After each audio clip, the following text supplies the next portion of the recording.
Hello guys, welcome to this new video, and in this video we are going to see a game between Makieja versus Jesus, where we are going to discuss about the Caro-Kann formation. This is our second video in this series where we are discussing about the Caro-Kann formation structure and how to play in this opening. So after the opening phase, if you see that both sides have done castle, and here white has played rook to e1, just centralizing the rook and developing the piece. Now black has played bishop a6, and if you look at this move, it is a little bit strange looking that it blocks the e pawn. But if you look a little bit deeper into this situation, you will understand that this bishop doesn't have any good square. Even bishop f5 can be hit by g4 at any moment. So bishop e6, black has played. So bishop to f1, white played knight d7, and now very important moment, we should not take it because black pieces are little bit awkwardly placed and black is having less space. So let him suffer, and white has played knight f3. That's a really good move. White retains his space advantage, and white must avoid trading pieces if it is possible. So knight to c7, black played.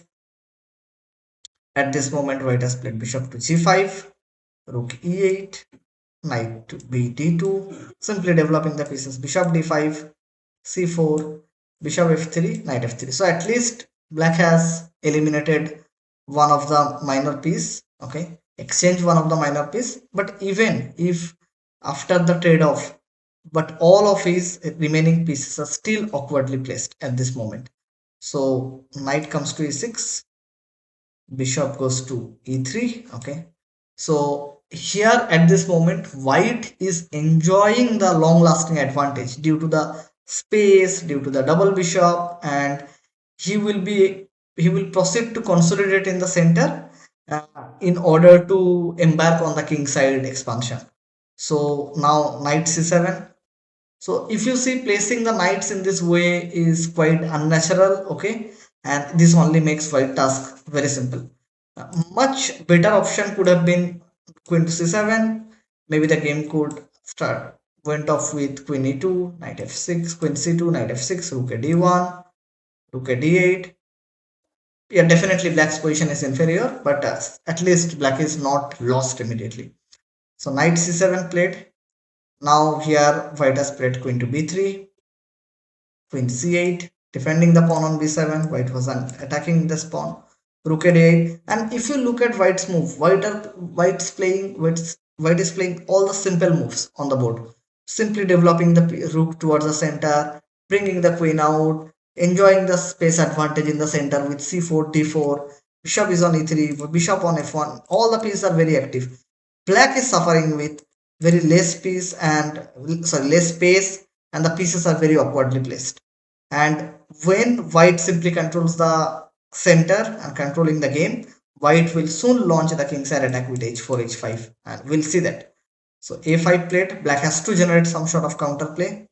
So g3 happened, ready to play h4, h5, but instead of a5, if black would play e5, but it can be refuted by d5, knight e5, and then knight g5. Simply the idea is knight e4, knight d6, and definitely you cannot cover the d6 square. So g3, e6, and right now probably the better try was e5, because after d knight e5, knight e5, d5, bishop, rook e5, and rook e2, and then followed by rook d2, and white is getting firm control over the d5. e6 played, white has played h4. That was white's typical plan. a4, queen c2, and black stops white's idea with h5. At this moment, black has to actually, black is actually preparing for the e5 break. So white plays bishop f4, ruling out the possibility of e6 e5 break, and as well as taking control of the weak d6 square. That is very very important, and maybe the possible plan could be knight g5, knight e4, knight d6, and black will suffer. So rook d8 happened in the game. Bishop comes to d3, and already something sacrifices are coming soon in the king side. Bishop d6 is already keeping an eye. Knight f8 played, black is little bit overprotecting on the g6 square. Now bishop g5, rook e8. Again, rook d6 is little bit awkwardly placed because of bishop e4, knight e8, now knight e5, fe5, d5. Yeah, it leaves black's knights are very cramped, white's double bishops are very active. Endgame should be superior to the fight. So rook e8 played, a3, fixing the weak a4 pawn. Now b5, black has to do something. Black is generating some sort of counterplay to fight for the d5 square, because if I can create some sort of blockade, then it will be good. So now rook c1, simple move but effective, very effective. It's not an easy move to find, because just bringing the rook to d1 and then again coming back to c1, which is not usual move, but it makes the c6 pawn very weak and target. B into c4, queen into c4, knight b5, knight to e5, and now black's position simply collapses. So knight to a7, try to hang on in this position, and bishop to e3, rook d8, bishop e4.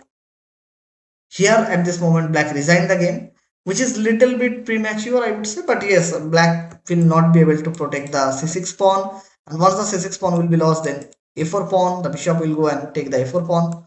So by checking all those things, black decided that okay, resigning will be probably the best option.